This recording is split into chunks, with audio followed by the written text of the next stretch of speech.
Ahí estoy. Muy bien. Adelante.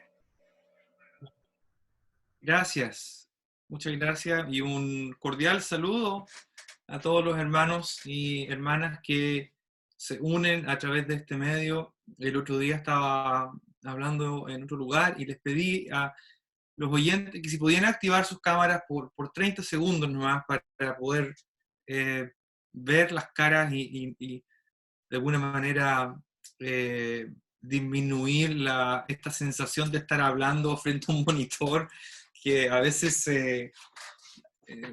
es un poco, se convierte en algo un poco abstracto, ¿verdad? Y una de las cosas, uno de los aspectos fundamentales de una predicación, aunque realmente esto no es exactamente una predicación en como uno lo querría, es justamente el contacto visual. Cuando uno está predicando, uno hace contacto visual con los hermanos y con la congregación. Así que gracias a los que encienden sus cámaras y les mando un saludo desde la sexta región y espero que puedan estar disfrutando de la paz del Señor, de la presencia del Señor y que este estudio de este pequeño libro de Habacuc pueda servir de guía, de consuelo, de ánimo y también podamos aprender un poco más de la Biblia, eso es lo que queremos. Y como ya se han dado cuenta, cuando estudiamos la escritura y lo que es mi ejercicio, implica poner cuidadosa atención a lo que está escrito, ¿verdad? Es muy, muy importante, casi de perogrullo que uno lo diga, pero a veces no ponemos mucha atención a lo que está escrito y ese es uno de los errores que se cometen eh, en el estudio y en la exposición. Muy bien, muchas gracias, un abrazo para todos y que el Señor nos ayude en este estudio. Voy a compartir mi pantalla ahora, así que si quieren apagar su monitor está bien. Vamos a compartir. A ver.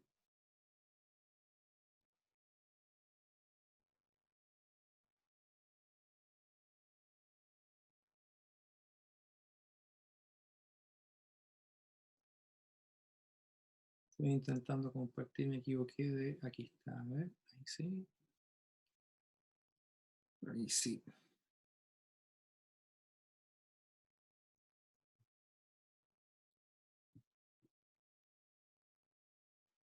Bien.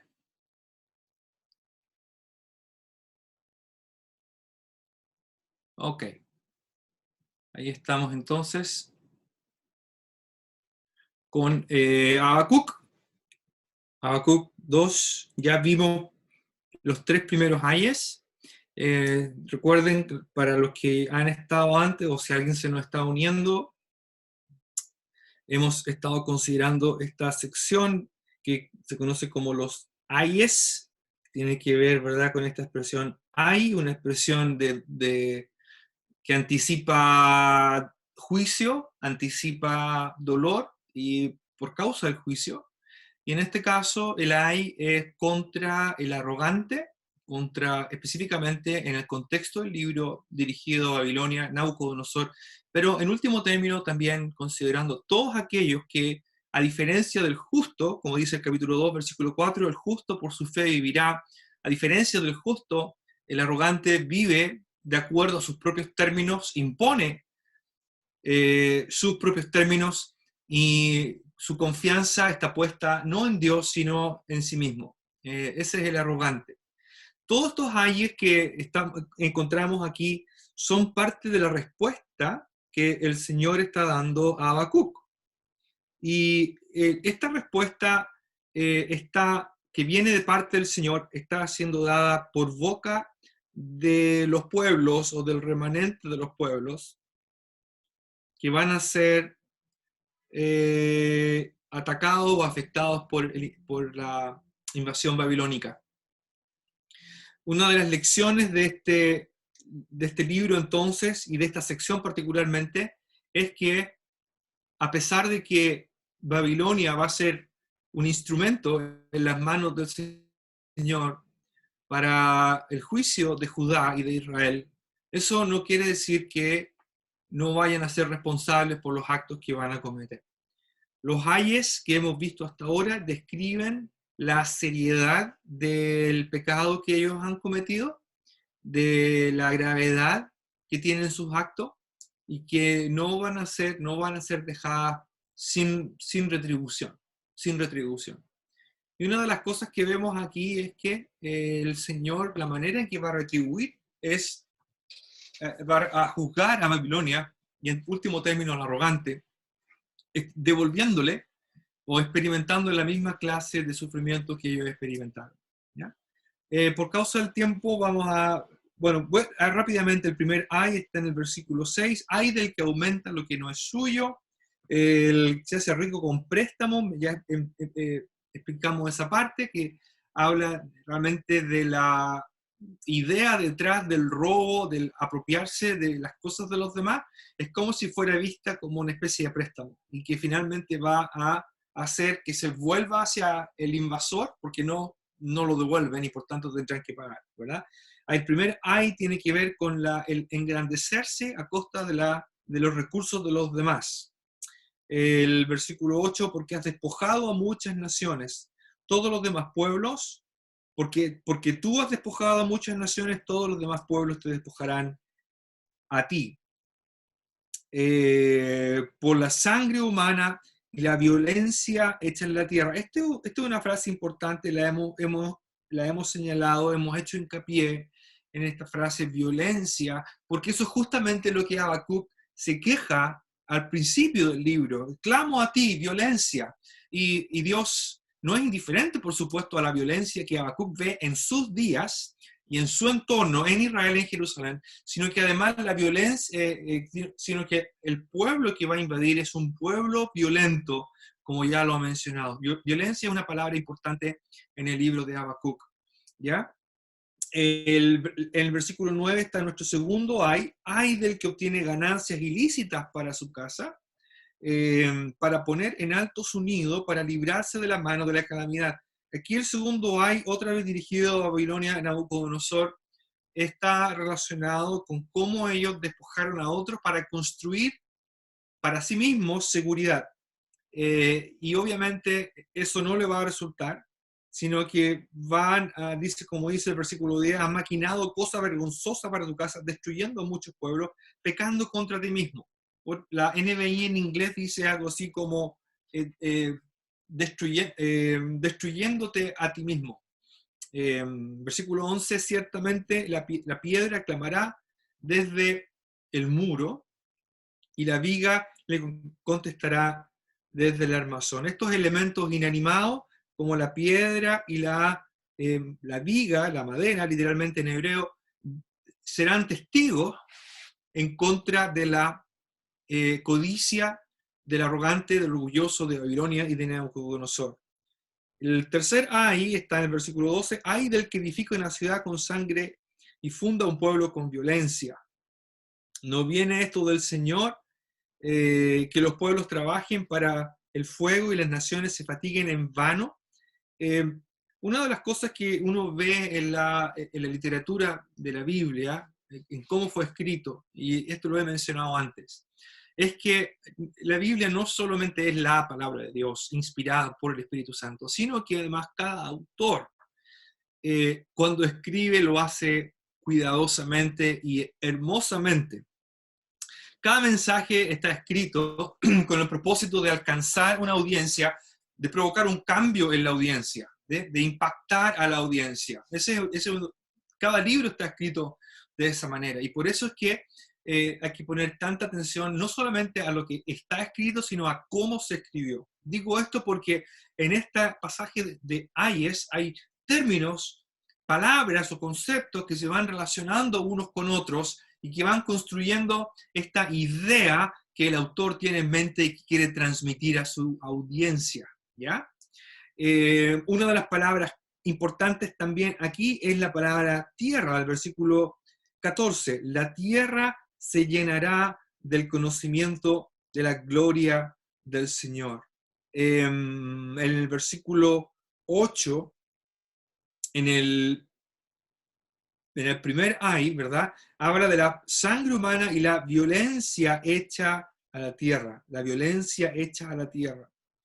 El versículo 14 habla de que esta tierra que ha sido, a la cual se le ha hecho violencia, se llenará finalmente de la gloria del Señor. Y termina siendo también un vocablo importante para el mensaje que Habacuc está transmitiendo. Comenzamos hoy día en el versículo 15. Ay del que da a beber a su prójimo, ay de ti que mezclas tu veneno hasta embriagarlo para contemplar su desnudez. Serás saciado de deshonra,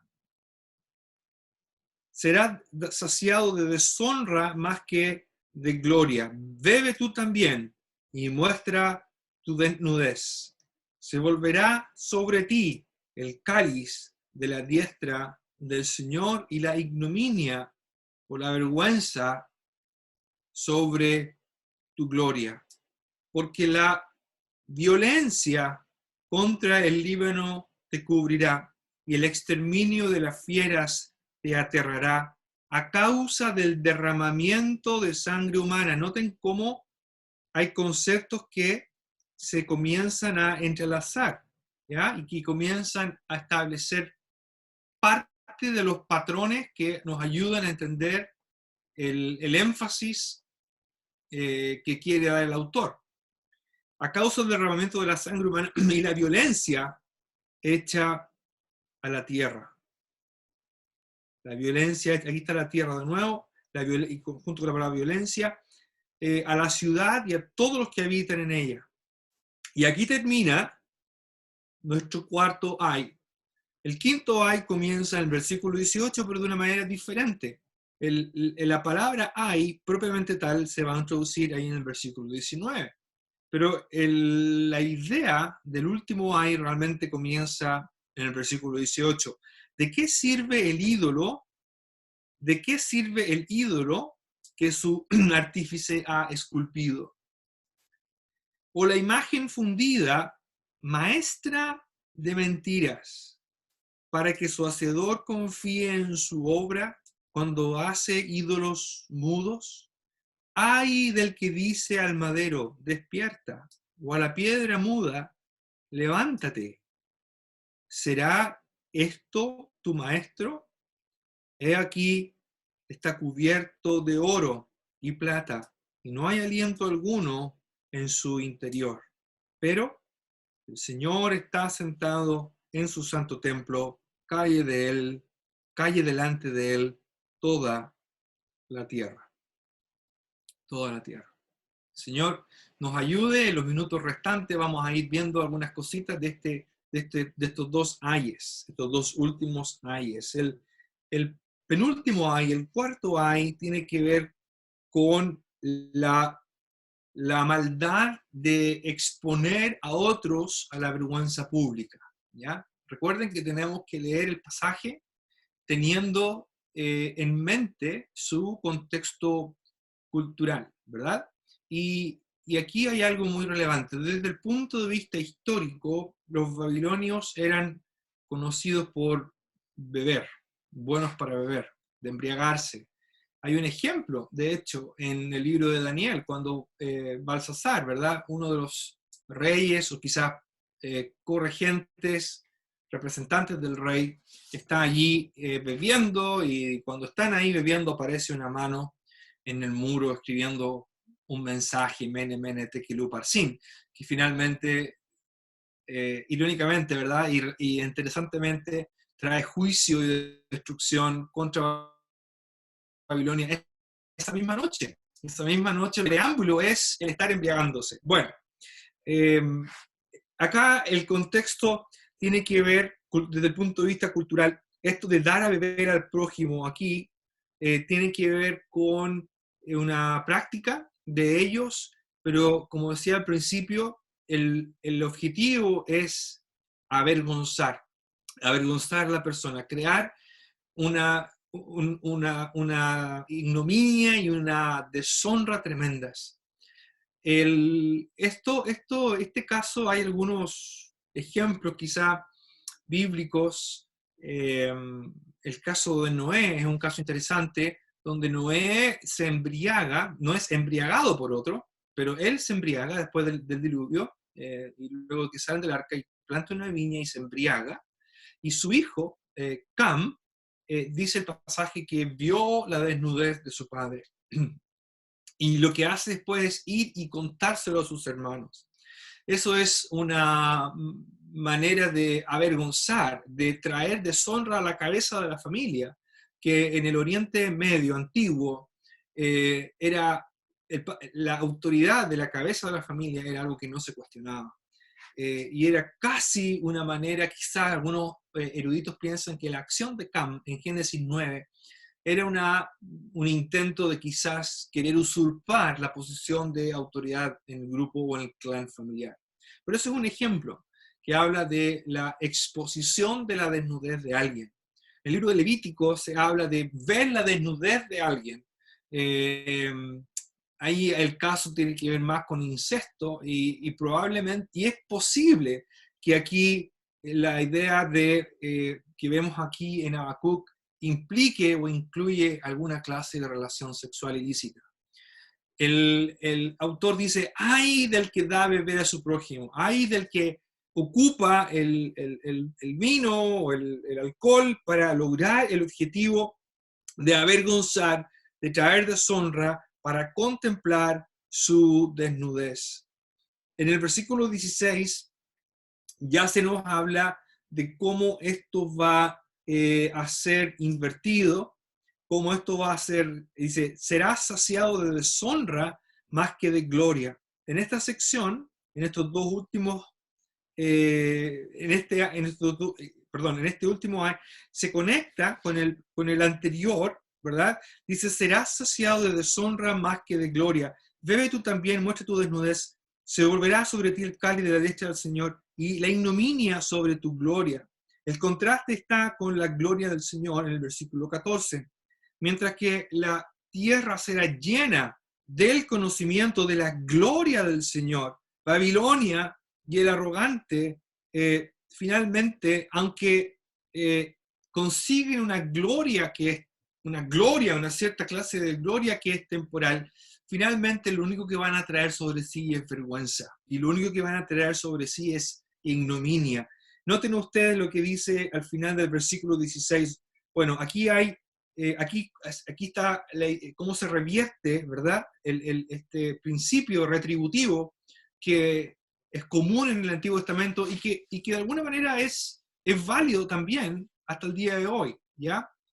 No en términos como uno podría entenderlo en el libro de Proverbios, cosas así, pero sí hay un principio de retribución, ¿verdad? El Señor lo dijo, el que recibe mucho, mucho se le va a pedir, hay una proporción. Y entonces aquí habla de cómo aquellos que infringieron este vergonzoso acto de dar a beber a sus enemigos o a los que tomaron cautivos para exponerlos a la vergüenza pública, el Señor dice, bebe tú también. Aquí hay dos imperativos, bebe tú también y muestra tu desnudez. Es muy interesante esta palabra desnudez porque no aparece, creo que aparece dos veces más, aparece una vez en el libro de Levítico, tengo aquí la nota, ¿verdad? En el capítulo 19, versículo 23, donde se habla de la tierra incircuncisa. Y de ahí entonces que la Biblia de las Américas probablemente toma la decisión de traducirlo así, desnudez. Podría ser una referencia a la parte genital y que es en el fondo la parte más vergonzosa, la exposición de esta parte física entonces de los opresores. Habla de la retribución que ellos van a recibir por lo que ellos hicieron. Bebe tú también, muestra tu desnudez. Y esto es lo interesante, se volverá sobre ti o se volverá contra ti. La preposición es en hebreo es al, que es sobre, pero también se puede entender contra, se volverá contra ti el cáliz de la diestra del Señor. Y esto también es muy relevante, porque de alguna manera Babilonia y Nabucodonosor han sido el instrumento que ha ocupado el cáliz. Esta es una figura que aparece en los profetas. La copa, ¿verdad? Que se conoce como la copa de la ira del Señor, copa de la ira, y en un sentido ellos han sido los encargados de dar a beber de esta copa, ¿verdad? Pero el Señor dice ahora que eso se va a revertir y que ellos van a beber de esa copa. Aquí hay un interesante juego de ideas y de palabras. Mientras que el Señor está denunciando la maldad y el pecado de ellos de usar el vino para exponer a otros a vergüenza, el Señor dice que ellos mismos van a beber, pero no solamente no van a beber de ese vino, sino que van a beber de algo mucho peor, que es el cáliz de la diestra del Señor, la copa.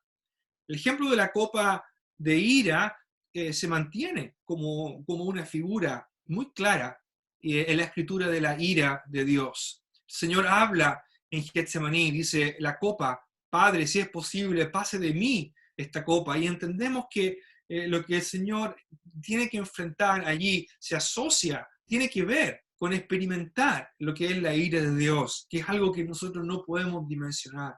Esa copa finalmente se transforma para los creyentes en una copa de bendición. Cuando los creyentes celebramos la cena del Señor, el apóstol Pablo dice, la copa de bendición que bendecimos. Y esa copa de bendición es copa de bendición porque alguien bebió de la copa de la ira de Dios. Pero ese ejemplo de la copa de la ira también aparece en el libro de Apocalipsis. Varias veces habla de copas y las copas de ira que se derraman sobre los moradores de la tierra. Las copas de ira que se derraman sobre los moradores de la tierra. Dice el versículo 17, habla de la violencia contra el Líbano te cubrirá, el exterminio de las fieras te aterrará a causa del derramamiento de la sangre humana y la violencia hecha a la tierra. Todavía continúa el ay a la ciudad y todos los que habitan en ella. Todavía continúa este ay, pero ahora habla del Líbano. Interesante que hable del Líbano. El Líbano de alguna manera representa la belleza de la tierra. Se habla así en esos términos en el libro de Deuteronomio. Moisés habla de aquella bella tierra del Líbano y el Señor también va a tomar en cuenta la destrucción que Babilonia causó. Hay escritos de la época de Nabucodonosor donde él mismo habla de cómo trajo muchísimos árboles del Líbano para construir sus palacios y construyó carreteras de aquella época para poder transportar la madera de allá. El Señor considera eso como un robo, lo considera como un acto de violencia. Y no solamente eso, sino que también la matanza de animales que probablemente acompañó esa tala de árboles. Es llamativo esto, porque es llamativo porque eh, uno a veces no tiende a pensar en cuánto el Señor valora su creación, pero el Señor sí valora su creación y la valora grandemente, la valora tremendamente. De hecho, justamente en el libro de Apocalipsis hay un pasaje en el capítulo 11, versículo 17 de Apocalipsis, dice, te damos gracias, Señor Dios Todopoderoso, el que eres, y que eras, y que has de venir, porque has tomado tu gran poder y has reinado. Y se airaron las naciones, y tu ira ha venido, y el tiempo de juzgar a los muertos y de dar galardón, eso es, estoy leyendo en Apocalipsis 11, 17, 18, de dar galardón a tus siervos los profetas, a los santos y a los que temen tu nombre, a los pequeños y a los grandes, y de destruir a los que destruyen la tierra. Muy llamativo que cuando se habla de aquella parte final en la historia del ser humano, en el libro de Apocalipsis, de aquellos juicios que vendrán sobre la tierra, incluye a aquellos que han hecho violencia a la tierra, que han destruido la tierra. Interesante, ¿verdad? Babilonia ha pecado en todos los ámbitos posibles. Babilonia ha transgredido todo los parámetros a pecado a todo nivel, a nivel personal, a nivel colectivo, a nivel ecológico. Todo lo que Babilonia ha hecho, todo lo que hizo en su codicia de querer avanzar, de querer tener, no solamente no le trajo gloria, no solamente finalmente no le trajo honor, no le trajo seguridad. Todo lo que ellos hicieron, todo lo que Babilonia hace, todo lo que Nabucodonosor hace, todo lo que invierte para tratar de tener gloria, para tratar de tener seguridad, para tratar de tener poder, finalmente todo eso que hace no le sirve de nada. Todo eso se pierde. Todo finalmente, y no solamente se pierde, sino que además será juzgado por eso. En el inicio de esta diapositiva, de esta pizarra virtual que tenemos aquí, dice, ayes contra el arrogante, Babilonia, Nabucodonosor y todos los arrogantes. Y eso lo hemos estado aprendiendo. Finalmente, cualquier persona piensa, cualquier ser humano tiene la capacidad de pensar como Nabucodonosor pensó, tiene la capacidad de ser codicioso como Nabucodonosor lo fue. Está en nuestro ADN, está en nuestra naturaleza pecaminosa, el ser egoísta, el ser orgulloso, el querer tener seguridad, el querer construir seguridad para nosotros, incluso a costa de otros, el querer tener poder, fama, gloria a costa de otros. Al igual que Nabucodonosor, eso finalmente no va a funcionar. Puede que funcione por un tiempo, pero al fin y al cabo, eso se va a perder. El arrogante, la seguridad que construye el arrogante, es una seguridad tan firme como tener un castillo hecho de naipes. Se va finalmente a desvanecer, se va finalmente, y no solamente eso, sino que además acarrea juicio sobre la propia persona. Bueno, vamos al último ay. El último ay, como decía, comienza con en este cambio literario, ¿verdad? Ya no hay una introducción directa del ay, sino que comienza con esta pregunta en nuestra traducción y también en hebreo, ¿de qué sirve el ídolo a su artífice que lo hizo? ¿De qué le sirve? Este vocablo, este verbo servir, que se traduce aquí de qué le sirve, o de qué sirve, aparece en otros contextos también relacionados con la idolatría, en contextos donde se habla de vanidad, de algo que es totalmente fútil, que no rinde, que no tiene rédito, que no tiene retorno, que no sirve para nada. ¿Ya? Es totalmente sin ganancia, totalmente sin beneficio.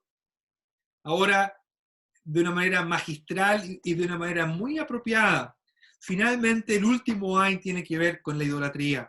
Porque al fin y al cabo, la raíz de todos los problemas anteriores, de todos los pecados anteriores que ha mencionado el Señor en esta respuesta de Habacuc, del versículo 6 al 20, la base de todos los ayes están en el problema que describe el último ay. Está en que el ser humano, en que Babilonia, Nabucodonosor y últimamente el ser humano, ponen su confianza fuera de Dios, ponen su fe en algo o en alguien diferente, distinto de Dios. Y de ahí vienen todos los problemas. Ahí se inicia todo. Y entonces el Señor, a través del profeta que escribió esto, dice, ¿de qué sirve el ídolo a su artífice que lo ha esculpido? O la imagen fundida, note la expresión aquí, maestra de mentiras. Maestra de mentiras. Aquí hay un énfasis interesante en la idea de enseñar. Dos veces se ocupa en el mismo contexto esta idea de enseñar. Este verbo, enseñar, aquí que parece que se traduce maestra aquí, maestro aquí, es el verbo que yo les decía que en hebreo sería algo así como, lo voy a escribir aquí abajo, sería algo así como yará. Eso se escribe, así se escribe en hebreo. Yará. Eso es como una Y, eso es como una R, y eso es como una H, yará. ¿Y de dónde viene la palabra Torá? Esto es muy llamativo porque una de las cosas que Habacuc se queja es que la Torá no está cumpliendo su propósito, ¿verdad? La Torá está, como dice en el capítulo 1 y el versículo 4 dice, por lo cual la Torá es debilitada, por lo cual la ley es debilitada, la Torá es debilitada, la enseñanza, la exposición de tus palabras alumbra, dice el salmista. La Torá era enseñanza. Y una de las cosas que dice Habacuc aquí es que número uno, los ídolos lo que enseñan es mentira, no es engaño. La palabra realmente aquí creo que es mejor engaño. Enseñan engaño. La mentira enseña engaño. ¿Se acuerda que hablábamos aquí de los ayes de que el vino es engañoso, o la riqueza, si lo traducimos la palabra ahí, riqueza en vez de vino, es engañoso? Es traicionero porque está actuando de una manera disfrazada. Realmente no se deja ver como realmente es. De la misma manera, el ídolo es engañoso, enseña mentiras, es maestra de mentiras para que su hacedor confíe en su obra cuando hace ídolos mudos. Mire, le llama el Señor aquí a estos ídolos mudos. Esto ya lo sabemos, ¿verdad? Los ídolos son mudos. Ay del que dice al madero, eh, ay del que le dice al madero, despierta, o a la piedra muda, levántate. Y mencionábamos la reunión pasada, ¿verdad? Noten ustedes que aquí en el versículo 11 aparece la palabra piedra, aparece la palabra madero o viga, son las mismas de acá, ¿verdad? Y aquí dice, ay del que le dice al madero, a la viga, ay del que le dice a la piedra muda. Y esto es muy llamativo, porque el Señor habla y dice, la piedra es muda. Qué tonto, qué necio es tratar, es confiar en un elemento inanimado. No importa que tenga una forma, sigue siendo madera, sigue siendo piedra, aunque tenga una forma, aunque sea hermosamente esculpida, aunque esté revestida de oro, como dice abajo el versículo 19, aunque esté cubierto de oro, aunque esté cubierto de oro, ¿de qué sirve? Es muda, no puede hablar, no puede despertarse, no puede levantarse. Mientras que en el versículo 19 el Señor dice, la piedra no es capaz de hablar, la piedra es muda, no es capaz de decir algo. Sin embargo, la piedra y la madera, incapaces de salvar, incapaces de levantarse, sí van a ser testigos, ¿verdad? Aquí el Señor los presenta como testigos, serán testigos, aunque no son capaces de hablar y no son capaces de defender. Mire, qué necio, qué tonto es confiar en algo o en alguien diferente de Dios. Y esto es algo que se esconde en nuestra naturaleza también. Nuestra tendencia a poner nuestra confianza en otra cosa o en otra persona. Y en estos días que hemos vivido de pandemia, casi 2 meses que empezó aquí más seriamente, el 15 de marzo, me acuerdo, el 16 de marzo fue el primer domingo que dejamos de reunirnos acá en la Asamblea de Rosario, casi ya 2 meses de eso. ¿Cuánta gente que confiaba en su salud? ¿Cuánta gente que confiaba en sus capacidades? ¿Cuánta gente que confiaba en su sistema de salud o lo que sea? Y que frente a una situación como esta no son sencillamente capaces de salvar o de prometer de manera sustancial una solución. De la misma manera el Señor lanza un ay contra Babilonia y contra Nabucodonosor, los dioses más importantes de ellos, Marduk o Bel, son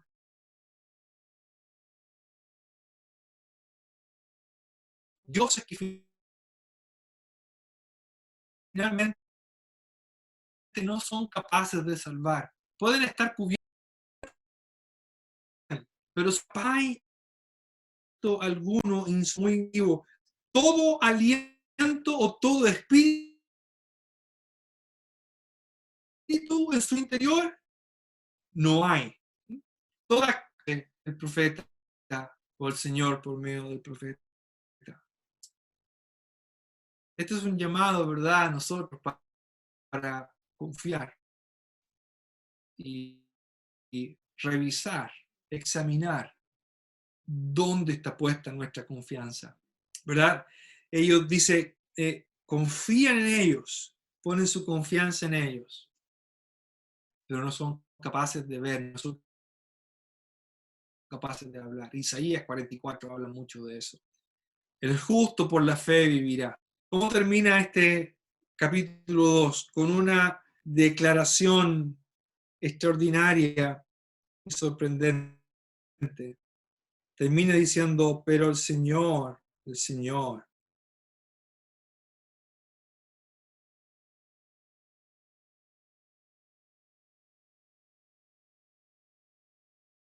Babilonia, Nabucodonosor han hecho violencia a la tierra, pero finalmente tendrán que guardar silencio ante aquel que está en su santo templo. Esto también es muy llamativo, porque el templo va a ser destruido, ¿verdad? En algunos pocos años más, después de la profecía de Habacuc, apenas algunos años después, el templo va a ser destruido. Pero el Señor dice, el Señor está en su santo templo. El templo humano era finalmente una réplica. Se construía pensando en ser una réplica del templo celestial o del trono celestial. El Salmo 11, si quieren ustedes verlo, en el Salmo 11 y el versículo 4, Salmo 11:4 dice, Jehová o Yahvé está en su santo templo, Yahvé tiene en el cielo su trono, sus ojos ven, sus párpados examinan a los hijos de los hombres. Qué contraste con lo que Habacuc presenta de los ídolos son mudos, no son capaces de levantarse, no son capaces de actuar por sí mismos, menos aún salvar. No puede levantarse el ídolo. En cambio, el Señor, Él está en su santo templo. Está sentado en su santo templo. El Señor está en su santo templo, en su santa morada. El Señor sí puede salvar. El Señor sí enseña bien. No, nos soltamos esta frase que aparece aquí un poquito más arriba, cuando dice, ¿será esto tu maestro? Esto aquí se refiere al ídolo, ¿verdad? ¿Será él tu maestro? ¿Será él el que enseñe? La respuesta es retórica y exige o demanda una respuesta no. No puede enseñar, porque no hay aliento en su interior, no hay espíritu en su interior. El Señor, en cambio, está en su santo templo. ¿Cuál es la actitud de toda la tierra? ¿Cuál debería ser la actitud del arrogante? Primeramente, aquellos que están haciendo violencia a la tierra, aquellos que están derramando sangre, aquellos que están siendo orgullosos, codiciosos. Su única reacción delante de aquel que está sentado en su santo templo es silencio. El verbo hebreo aquí, calle, es el verbo has, casi como has. Calle de él delante de toda la tierra. Delante de aquel que está sentado en su trono y que está a punto de juzgar. No hay otra actitud sino de silencio. Calle de él delante de toda la tierra es un llamado por una parte a aquellos que han sido codiciosos y arrogantes, al igual que el Salmo 46, al final cuando dice, estad quietos y reconoced que yo soy Dios, y el llamado entonces es ahí en el Salmo 46, el llamado es a cesar, a terminar con todo esfuerzo inútil de rebelión contra el Señor. En vez de eso, más bien, estén tranquilos y conozcan o reconozcan que Él es Dios. De la misma manera aquí, el Señor, en una posición de majestad, de gloria y de exaltación, está sentado en su santo templo. La única acción que corresponde al ser humano, y especialmente, o primeramente, el arrogante y el orgulloso, es acallar delante de él. Pero también los que confían en él. El justo del capítulo 2, versículo 4, que vive por su fe, o que vive por la fidelidad de Dios, es llamado a callar. Lo que va a venir en el capítulo 3 ya no son más preguntas o más lamentos, sino más bien un salmo, una oración. Habacuc está aprendiendo, se está dando cuenta que a pesar de que lo que Dios hace es difícil de entender, que el método que él ocupa es tan fuera de lo común, tan en contra de la lógica humana, a pesar de que lo que Dios va a hacer va a implicar violencia y sufrimiento, Habacuc deja de lamentarse, quejarse como lo ha hecho. Lo que va a hacer ahora es adorar. Me parece que como creyentes, frente a la adversidad, frente a los problemas, frente a la frustración, frente a la incertidumbre, lo que debemos hacer es callar delante de aquel que está sentado en su santo templo. Estar y entrar a su presencia, recordando quién es Él, recordando que Él es soberano, que Él sabe lo que hace, que Él tiene la última palabra, que Él va a juzgar la maldad y la injusticia, y que al creyente nos corresponde solamente confiar profundamente en Él. Ojalá que esto nos anime y nos ayude. Qué tremendo versículo 20. El Señor está en su santo templo. Él está allí, está activo. Ahora está activo. Él sabe lo que hace. Y cuando no sabemos cómo explicar lo que está pasando, simplemente lo que tenemos que hacer es callar, pero contemplándole a Él. En silencio contemplando quién es Dios. En silencio recordando quién es Él. Esto finalmente se va a cumplir también en el futuro. No solamente ahora, es verdad. Recuerden que Filipenses 2 habla del Señor exaltado hasta lo sumo. Y le dio un nombre, dice Filipenses 2. Le dio un nombre que es por sobre todo nombre. Para que en el nombre de Jesús se doble toda rodilla de los que están en los cielos y en la tierra y debajo de la tierra. Y toda lengua confiese que Jesucristo es el Señor. Bien, vamos a orar para terminar. Padre, gracias que tú eres el Señor, que tú estás sentado sobre tu santo templo. Gracias que tus ojos ven, no como lo de los ídolos que no pueden ver. Gracias que tú hablas y enseñas, no como los ídolos que enseñan mentira, que no pueden hablar porque no hay espíritu dentro de ellos. Gracias, Padre, por la bondad tuya para con nosotros, por la inmensa misericordia al haber dado a tu propio Hijo que bebió aquella copa amarga, aquella copa de la ira. Padre, gracias que hoy día nosotros los creyentes tenemos una copa de bendición. Y gracias que a pesar de las circunstancias, adversidades, problemáticas, incertidumbres, tú sigues sentado en tu santo templo y nosotros, aunque no podamos explicar lo que ocurre, podemos guardar silencio y contemplarte y encontrar reposo mientras te adoramos.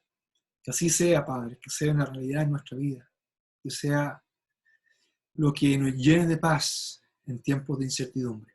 Te damos las gracias en el nombre del Señor Jesús. Amén.